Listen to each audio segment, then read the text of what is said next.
Så vi har lavet et system omkring nogle lamper til Horsens campingplads i Stensballe, for at man ligesom kan gå på toilettet uden at falde. Og vores lampe, den har vi lige her. Den står der, vi har en sensor foran.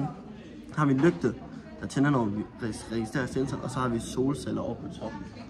Ja, og fordelen med solcellerne, det er, at vi bruger bæredygtig energi til at forsyne lamperne. Og lamperne, det er LED-pærer, som er meget energirigtige.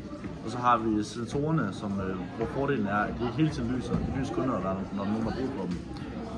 Så har vi lavet dem meget små. Ja, og det så bruges til, det er for eksempel om natten på campingpladsen, at man for eksempel kan gå på toilet om natten, uden at lyset er en stor forventning i at se stjernerne for eksempel.